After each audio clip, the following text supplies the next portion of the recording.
జనసేన అధ్యక్షుడు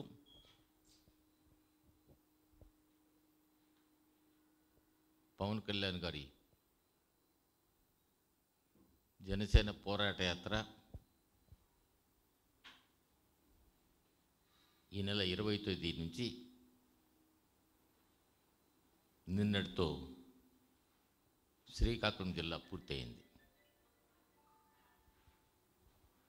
20వ తేదీన కపాసుకుద్ది దగ్గర ఇచ్చాపురం దగ్గర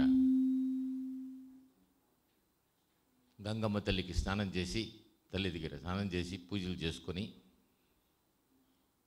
యాత్ర ప్రారంభించారు. ఆ తర్వాత దారిలో ఉన్న కంచిలి మండలాల్లో పర్యటిస్తూ ఇచ్చాపురంకి వచ్చిన తర్వాత 4 గంటలకు నిరసన కవాతు మొదలుపెట్టారు. ఈ నిరసన కవాతు తను ఉండే బస దగ్గర నుంచి ఇచ్చాపురం గ్రౌండ్ వరకు 4 కిలోమీటర్లు సాగింది. వేలాది మంది ప్రజలు కవాతులో పాల్గొన్నారు. నేను మొట్టమొదటిసారిగా నా 30 సంవత్సరాల రాజకీయ జీవితంలో కవాతు కార్యక్రమం జరుగుతుంటే దానిలో 1 కిలోమీటర్ వరకు స్థానిక నాయకులు పవన్ కళ్యాణ్ గారి ఆ పక్క ఈ పక్క, తర్వాత స్టేట్ నాయకులు, ఆ తర్వాత వెనకాల ఇచ్చాపురం ప్రజలంతా కూడా పాల్గొన్నారు. చాలా క్రమశిక్షణగా జరిగింది అది. మాకు అక్కడున్న పోలీసులు కూడా బాగా సహకరించారు. ఆ రోజు సాయంకాలం బహిరంగ సభ ఇచ్చాపురంలో దాదాపు 15 నుంచి 20 వేల మంది స్వచ్ఛందంగా పాల్గొన్నారు. బహిరంగ సభలో క్లారిటీతో ప్రత్యేక హోదా రాష్ట్ర కేంద్ర ప్రభుత్వాలు నిర్లక్ష్యం వల్లనే రాలేదని చెప్పి చాలా స్పష్టంగా చెప్పారు. ప్రతిపక్ష నాయకుడు కూడా ఎంతసేపు యాత్రలో నేను ముఖ్యమంత్రి అయిన తర్వాత మీ సమస్యలన్నీ తీరుస్తామని చెప్పడంలో అర్థం లేదని కూడా చెప్పాడు. ముందు సమస్యలు అర్థం చేసుకోవడానికి తనకున్న ఈ 10 రోజుల్లో సమస్యలు కూలంకషంగా చూడడం జరిగింది. గంగమ్మ తల్లి దగ్గర మత్స్యకారులకు కొంతమందికి పెన్షన్లు ఇస్తూ ఉన్నారు, అందరికీ ఇవ్వడం లేదంటే ఇది మంచి పద్ధతి కాదు. రాష్ట్ర ప్రభుత్వానికి ఈ విధంగా కొందరిని పక్కన పెట్టడం, కొందరికి ఇవ్వడం, పేదలందరూ సమానమే అని చెప్పిన రెండో రోజు సాయంకాలానికి మిగతా వాళ్ళకు కూడా పెన్షన్లు వచ్చినాయి. సమస్యల మీద అవగాహన చేసుకొని వాటిని ఏ విధంగా పరిష్కరించాలా, పరిష్కార మార్గంలో పోయేదానికి తన వంతు కృషి చేస్తానని చెప్పి చాలా స్పష్టంగా చెప్పారు. ఒకటే కాదు, శ్రీకాకుళం జిల్లా వెనుకబడిన జిల్లా. దాదాపు 19 నదులు ఉన్నా కానీ వ్యవసాయ రంగం నిర్లక్ష్యం చేయబడింది. దీనివల్ల ఉపాధి హామీ లేక వలసలు పోయేదానికి కారణమైందని చెప్పి కూడా కనుక్కోవడం జరిగింది. ఇది కేవలం పాలకులు నిర్లక్ష్యం వల్లే జరిగింది. వంశధార నిర్వాసితులది ఈరోజు సమస్య కాదు, కొన్ని సంవత్సరాలుగా నిర్వాసితుల సమస్యలు అదే విధంగా ఉండిపోయినాయి. ప్రతిసారి ఎన్నికలప్పుడు నాయకులు రావడం, ఏదో విధంగా సర్ది చెప్పడం, మేము మళ్ళీ అధికారంలోకి వచ్చిన తర్వాత మీ సమస్యలు తీరుస్తామని చెప్పడం, వీటితోనే సమయం చాలా వృధా అయిపోయిందనే విషయం కూడా కనుక్కున్నాడు. వాళ్ళని అడిగాడు.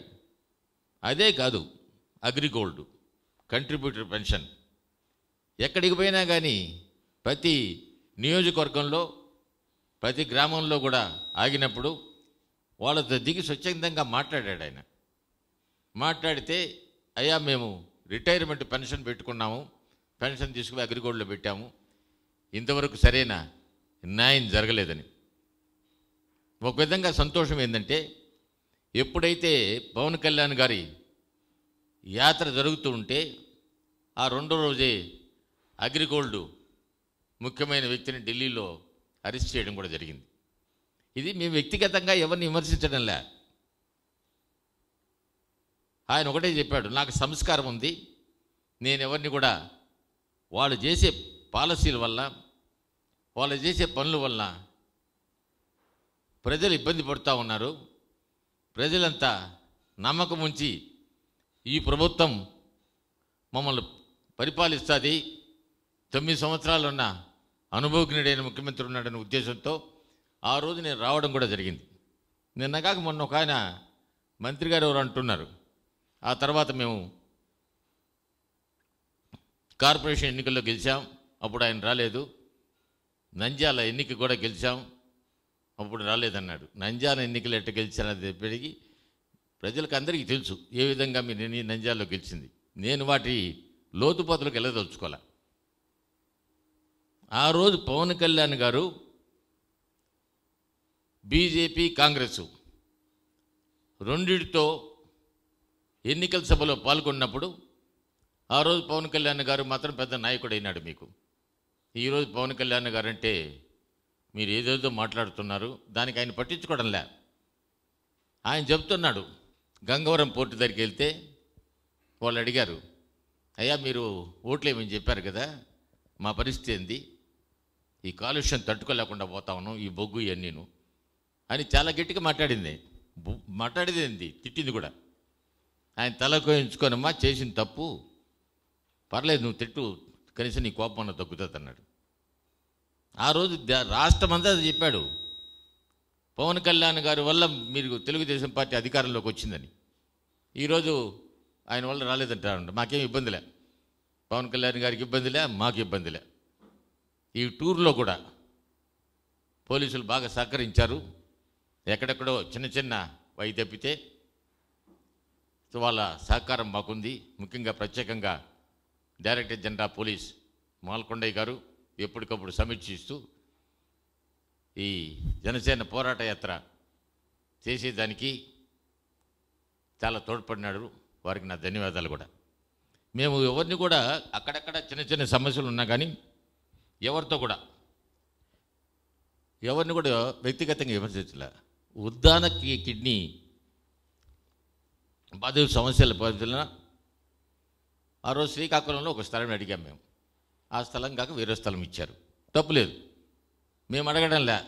మిగతా వాళ్ళ మాదిరి, మిగతా పార్టీల మాదిరి మేము ఇంజనీరింగ్ కాలేజ్ మేము అడిగితే ఈ లేదు, మీరు మాత్రం పెట్టుకున్నారని మేము అది ప్రతి విమర్శ చేయడంలే. ఏదో ఒక విధంగా మాకు సమస్య కావాలా.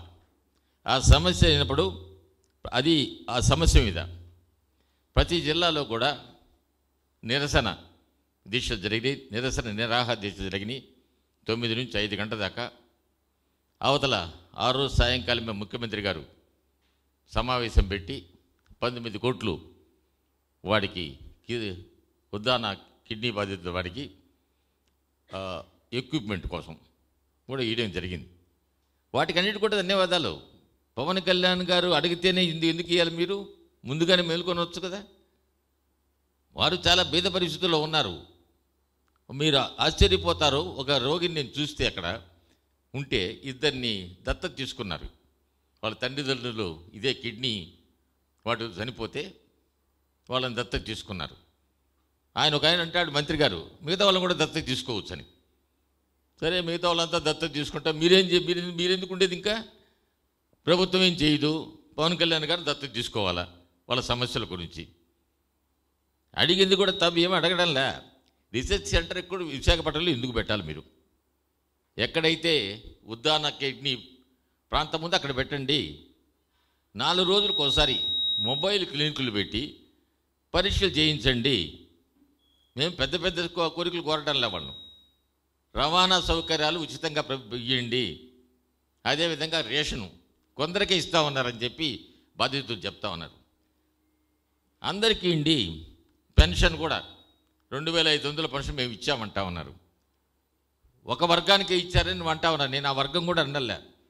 ఎవరైతే ఎలిజిబుల్ అవుతారో, ఎవరైతే వాళ్ళ విధంగా వ్యాధితో బాధపడుతున్నారో వాళ్ళకి ఏమని చెప్పి కోరుతా ఉన్నాం మేము. పూర్తిగా ఇక్కడ వివక్ష చూపించకండి. రాజకీయాలు ఎన్నికలప్పుడు వివక్ష చూపించుకుంటాం. ఎవరి శక్తి ఉంటే వాళ్ళు గెలుస్తారు. ఒకటి మాత్రం నాకున్న చిన్నపాటి అనుభవంతో అర్థమైందంటే, ఉన్న ప్రజలంతా శ్రీకాకుళంలో బ్రహ్మరథం పెట్టారు పవన్ కళ్యాణ్ గారికి. వాళ్ళల్లో ఒక ఆశ కనిపిస్తూ ఉంది. ఒకటి మాత్రం చెప్పారు, ఎన్నికల్లో గెలుస్తాం లేదో కానీ మిమ్మల్ని మాత్రం నేను మోసం చేయనని చెప్పారు ఆయన. దానికి వాళ్ళు చాలా హర్షించారు. మధ్య మధ్యలో ఎవరు ఇద్దరు అడిగారు, ఆయన సంగతి ఏంది, ఆయన కొడుకు సంగతి ఏంది. అవన్నీ వద్దులేయ్యా, ముందు మీ ఇళ్లలో పోయి చెప్పండి, జనసేనకు మద్దతు ఇవ్వండి. మీ కోరిక నెరవాలంటే మీరు గట్టిగా సీఎం అని కావాలని కాదు, అరిస్తే కాదు. నాకు ఆ పద్ధతిలో కన్నా మీరు మద్దతు ఇస్తే మీ సమస్యలు పరిష్కరించేదానికి వీలుగా ఉంటుంది. 10 నియోజకవర్గాల్లో దాదాపు నేను 4-5 నియోజకవర్గాల్లో వారితో పాటు ఉన్నా. ఆ తర్వాత కూడా ఇంతకుముందు ఎన్నికల్లో కూడా తిరిగాను నేను. అప్పుడున్న వాళ్ళ ప్రజల్లో ఉన్న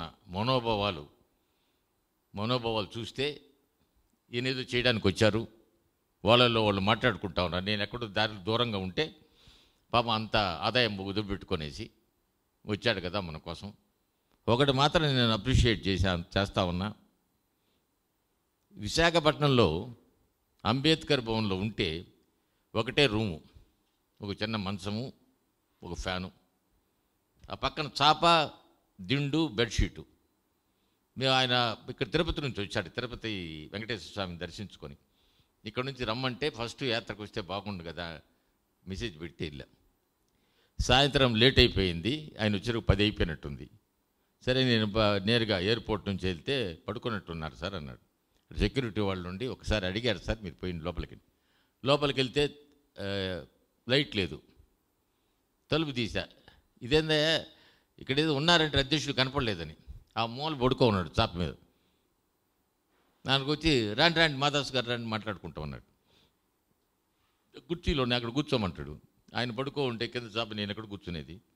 ఇదేంది నేను అడిగా. ఇక్కడ చాలా బాగుంది, నాకు సంవత్సరానికి కోట్లు వస్తుంది, అప్పుడు నాకు తృప్తి కనపడలేదు. మా విధంగా చూస్తూ ఉంటే ఆ చిత్తశుద్ధి, నిబద్ధత నాకే అనిపించింది. నేను వీటితో ప్రయాణం చేయగలుగుతానా లేదా అని ఉద్దేశంతో నేను వేరే కల్చర్లో పెరిగా. ఈ కల్చర్ చూస్తూ ఉంటే కనుక ఒకటి మాత్రం ఉంది, రాష్ట్ర ప్రజలు మాత్రం పవన్ కళ్యాణ్ గారి నాయకత్వం కోరుకుంటున్నారంటే శ్రీకాకుళంలోనే వెల్లడైంది. శ్రీకాకుళంలో జనంలో మార్పు వస్తూ ఉంది. ఇప్పటికే మాకు మిగతా పార్టీల నుంచి, అన్ని పార్టీల నుంచి నాయకులు అనేక విధంగా ఎట్ట జరిగింది యాత్ర, మాకంటే ముందు వాళ్ళకి ఇంకా ఎక్కువ శ్రద్ధ ఉన్నట్టుంది.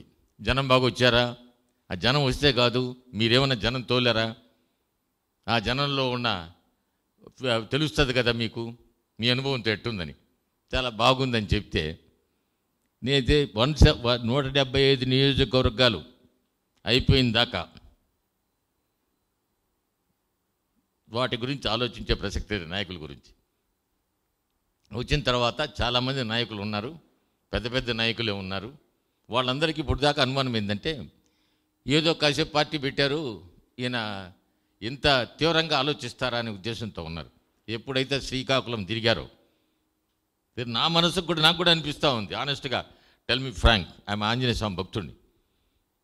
ఇంత తీవ్రంగా తిరుగుతాడని కూడా నేను అనుకోలే. ఏదో ఒక కాన్స్టిట్యున్సీ తిరిగేసి వస్తారని చెప్పి ఈరోజు కొంచెం మిగతా వాళ్ళకు 120 మంది ఉన్నారు పక్కన, వాళ్ళ రెస్ట్ కోసం అంట ఆయన రెడీగానే ఉన్నాడు.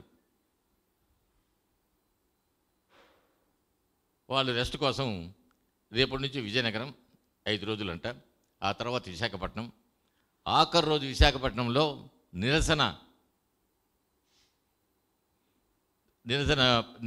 మాత్రం చాలా పెద్ద ఎత్తున జరిగేదానికి, కవాతు చేసేదానికి. ఎప్పుడైతే ఇప్పుడు అధ్యక్షుడు వేసుకున్న అదే డ్రెస్ కూడా అందరికీ ఉంటుంది అక్కడ ఆ రోజు కవాతు చేసేదానికి. ఆ కవాతు కూడా విలక్షణంగా ఉంటుంది, కన్నీ విరిగిన రీతిలో విశాఖపట్నంలో చేయాలని చెప్పి ఆలోచిస్తూ ఉన్నారు అధ్యక్షులు వారు. ఇది తొందరగా చూసుకునేసి రేపు ఎల్లుండి ముందు విజయనగరం అయ్యేటప్పటికి రాష్ట్ర నాయకులట కొందరు ఉన్నారు అక్కడ, మిగతా వాళ్ళని కూడా వెళ్ళి అది ఏం చేయాల్సిన కార్యక్రమం చేశారుకుంది. చాలా తృప్తిగా ఉంది. బస్సు యాత్ర అని ముందనుకుంటే ఆయన పేరు కూడా మార్చాడు, జనసేన పోరాట యాత్ర అని. ఈ పోరాటానికి నాంది పలికిన శ్రీకాకుళం జిల్లా వాళ్ళందరికీ కూడా వాళ్ళ చేతులెత్తి మొక్కుతున్నా, వాళ్ళ ధన్యవాదాలు తెలుపుతూ ఉన్నా. అదేవిధంగా ఈ యాత్ర పూర్తిగా అయిన దానికి కింద నుంచి సెక్యూరిటీ వాళ్ళు కానీ, పోలీసు వ్యవస్థ కానీ, అదేవిధంగా ఆయనతో పాటు ఉన్న కింద నుంచి అటెండర్ నుంచి కింద పైదాకా కూడా అందరూ కూడా సహకరించబట్టే ఈ యాత్ర బాగా జరిగింది. వాళ్ళందరికీ కూడా నా నాయకులకు, కార్యకర్తలకు, జనసేన శ్రీకాకుళం యాత్ర ప్రజలకు, ఆ జనసేన అందరికీ కూడా ధన్యవాదాలు. శ్రీకాకుళం జిల్లా ప్రేమను మాత్రం జనసేన ఎప్పటికీ మర్చిపోదు. ఇదే విధంగా ఈ పోరాట యాత్ర జరుగుతుంది. ప్రతి నియోజకవర్గంలో కవాతు జరుగుతుంది. కవాతు అనేది విలక్షణమైంది. విశాఖపట్నం కవాతు ఇంకా బాగుండబోద్ది. అందరూ కూడా అంత ఆర్మీ డ్రెస్సుల్లో ఉంటారు. అందరూ ఏంటి ఎలా పేదల పక్షాన పోరాడేదానికి ఈ జనసేన సిద్ధాంతం ఒకటే చెప్పాడు. ఈ సమాజంలో 63% ఎవరైతే రాజకీయంగా దూరంగా ఉన్నారో వాళ్లకు ఫలాలు అందించేదానికి, వాళ్లకు నాయకత్వం కట్టబెట్టేదానికి ఈ జనసేన ప్రయత్నం తప్పకుండా చేస్తుంది. దాంట్లో వాడు కూడా కృతకృత్యులు కావాలని ఆంజనేయ స్వామిని నేను మనస్ఫూర్తిగా ప్రార్థిస్తున్నా. అదేవిధంగా ఇదే విధంగా నేను మిమ్మల్ని కోరేది ఒకటే, మీడియా వాళ్ళని కానీ, ప్రింట్ మీడియా, ఎలక్ట్రానిక్ మీడియా వాళ్ళని కూడా మాలో ఉన్న ఈ ఉత్సాహాన్ని మీరు దయచేసి అందరిలోకి వచ్చేటట్టు ప్రజల్లోకి పూర్తిగా చేసేయడానికి సహకరించవలసిందిగా మిమ్మల్ని చేతులెత్తి కోరుతూ ఉన్నా. ఈ కార్యక్రమం చేసేదానికి చాలామంది చాలా కష్టపడ్డారు కూడా. ఈ కార్యక్రమం పూర్తిగా అయ్యేదానికి ముఖ్యంగా డైరెక్టర్ జనరల్ పోలీస్ మాలకొండయ్య గారికి ప్రత్యేక నా ధన్యవాదాలు. ప్రతి జిల్లాలో కూడా పోలీసు వ్యవస్థను చేసింది, పోలీసు వ్యవస్థ బాగా సహకరించింది. వాళ్ళను ఎక్కడ కూడా లోటుపాటు లేకుండా ప్రతి చోట కూడా వాళ్ళు మాకు సహకరిస్తూ ఉన్నారు. అదేవిధంగా మీడియా వాళ్ళు సహకరిస్తున్నారు. మీ అందరికీ కూడా నా ధన్యవాదాలు. శ్రీకాకుళం జిల్లా నుంచే జనసేన పోరాట యాత్ర మొదలైంది. నిన్నటితో అయిపోయినది. రేపు విజయనగరం, విశాఖపట్నం, ఈ నెల జూన్ 15వ తారీఖు ఉత్తరాంధ్ర అంతా పూర్తవుతుంది. ఆ తర్వాత కూర్చొని అన్నీ కూడా ఎక్కడెక్కడ ఏం జరిగింది అన్నీ కూర్చొని ఆలోచించుకొని మళ్ళీ తూర్పుగోదావరి, పశ్చిమ గోదావరి, కృష్ణా, గుంటూరు, ఆ తర్వాత రాయలసీమ, నెల్లూరు, ప్రకాశం అయిన తర్వాత ఇప్పుడు ఒకటంటా ఉన్నారు, బీజేపీ స్క్రిప్ట్ మాకు బీజేపీతో విడిపోయిన తర్వాత మమ్మల్ని తిడతా ఉన్నారు. అంతకుముందు పవన్ కళ్యాణ్ గారు ఇట్లా మాట్లాడేదని. 175 నియోజకవర్గాలు తిరిగిన తర్వాత అప్పటికి కూడా ప్రత్యేక హోదా రాకపోతే మేమెంత వారిస్తూ ఉన్నాం కానీ చెప్పాడు, ఆమరణ నిరాహార చేస్తాను అని చెప్పి. దాంట్లో వెనక్కి పోయే ప్రసక్తే లేదంటున్నాడు. అప్పుడు ఇప్పుడు కేంద్ర ప్రభుత్వం మీద ఫస్ట్ ముందు నోరెత్తి మాట్లాడిన తిరుపతిలో పవన్ కళ్యాణ్ గారే. ఆ తర్వాత కాకినాడ సభలో అందరూ ప్యాకేజీ బాగుందని సంబరాలు చేసుకుంటా ఉంటే 2 పాచి లడ్లు మా చేతిలో పెట్టారని అన్నాడు. ఇప్పుడు ఫస్ట్ ప్రధానమంత్రి మోడీ గారిని మీరు మాట్లాడే భాషతో మేము మాట్లాడలేం, కానీ పవన్ కళ్యాణ్ గారి సంస్కారం ఉంది కాబట్టి నిలదీసేదానికి మాత్రం వెనకపోయే ప్రసక్తే లేదు. ప్రధానమంత్రిని ఒకటంటా ఉన్నారు కదా, నాకేదో జరుగుతూ ఉంది, మీరందరూ రక్షణగా ఉండమని అంటున్నారు కొందరు నాయకులు.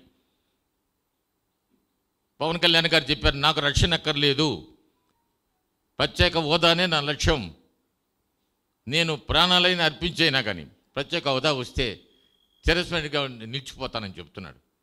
ఇంకా మేము బీజేపీతో లాలుచిపడేది ఏంది, వాళ్ళ స్క్రిప్ట్ మాకేం చెప్పండి. కాబట్టి ఇది కేవలం అసందర్భ ఆరోపణలు తప్పితే నిజమైన విషయం కాదు. ప్రత్యేక హోదా కోసం అందరితో పోరాడేదానికి కేంద్ర ప్రభుత్వంతో కానీ ఒకటే అడుగుతున్నారు ఆయన, కేంద్ర రాష్ట్ర ప్రభుత్వాలు చిత్తశుద్ధి లేకుండా ఉండబట్టే ప్రత్యేక హోదా రాలేదు. ఆ రోజు కానీ ప్రత్యేక హోదా లేకపోతే ఒప్పుకొని ఉంటే ప్రత్యేక హోదా వచ్చేది. ప్యాకేజ్ అనగానే ప్యాకేజ్ అయిపోయింది, మాకు చాలు ప్యాకేజ్ అంటారు. ఈరోజు ఏదో ప్యాకేజ్ కాదు, మమ్మల్ని మోసం చేసి అంటా ఉండదు. ఇంకా ఫుల్ ఫ్లెడ్జ్డ్గా ఎలక్షన్ ఇన్నింగ్ స్టార్ట్ అయిపోయింది మాకు. మేము ప్రత్యేక హోదా మర్చిపోయే ప్రసక్తి లేదు. అగ్రిగోల్డ్ బాధితులకు సాయం చేసేదానికి మర్చిపోయే ప్రసక్తే లేదు. కంట్రిబ్యూషన్ పెన్షన్స్కి ఇచ్చేదానికి సిద్ధంగా ఉన్నాము. గ్రామాల్లో ఒకటే కోరుతా ఉన్నా, పేద ప్రజలకు రేషన్ కార్డులు ఇచ్చేటప్పుడు కానీ ఇంకోటి ప్రజలకు సహకారం ఇచ్చేటప్పుడు కానీ దయచేసి చూడకాకండి పార్టీల వైపు. అందరికి ప్రజలకు ఇస్తే ఆ ప్రజల్లో కూడా అనిపిస్తుంది, మీ మీద వ్యతిరేకం ఉన్న వాళ్ళు కూడా అనిపిస్తుంది, మేము సాయం పొందాం కాబట్టి ఈ ప్రభుత్వానికి ఎందుకు మేము మద్దతు ఇవ్వకూడదని. దానివల్ల మీకు ఉపయోగం. అంతేగాని ఒక 10 మందికి ఊర్లో ఉంటే 5 మందికి ఇస్తాం, 5 మంది మాతో పాటు ఉన్నారనుకుంటే అది మంచి పద్ధతి కాదు. ప్రజాస్వామ్యంలో అందరికీ సాయం చేస్తే తప్పకుండా ప్రజలు మనల్ని గుర్తిస్తారు. ప్రజలు గుర్తించకుండా పోయే ప్రసక్తే లేదు. ఒక మంచి చేసే నాయకుడిని తప్పకుండా గుర్తుపెట్టుకుంటారు. ఎప్పుడు అంటా ఉన్నాం కదా, పాత రోజుల్లో వెంగళరావు గారు చేశారు, విజయభాస్కర్ రెడ్డి చేశారు, ఎన్టీ రామారావు చేశారు, రాజశేఖర రెడ్డి గారు చేశారు అంటా ఉన్నాం కదా. వాళ్ళు మంచి కార్యక్రమాలు చేపట్టే కదా వాళ్ళకి ఎల్లకాలం గుర్తు. ఇందిరాగాంధీ ఆ రోజున గరీబీ హఠావు అన్న బట్టి ఆమెను గుర్తుపెట్టుకుంటా ఉన్నాం మనం. ఆ విధంగా మంచి కార్యక్రమం చేయండి. దయచేసి సమాజాన్ని చీల్చకాకండి. పార్టీల మూలంగా పేద ప్రజలకు వాళ్ళను చేర్చకాకండి. మీరు పేద ప్రజలు ప్రజలే, వాళ్ళు ఈ పార్టీ వాళ్ళు కావచ్చు, ఇంకో పార్టీ వాళ్ళు కావచ్చు. సాయం చేసినప్పుడు తప్పకుండా ఆ మార్పు రావాలనే పవన్ కళ్యాణ్ గారు శ్రమిస్తూ ఉన్నారు. ఆ మార్పును విజయవంతం చేయడానికి మీ వంతు సహకారం అందించండి.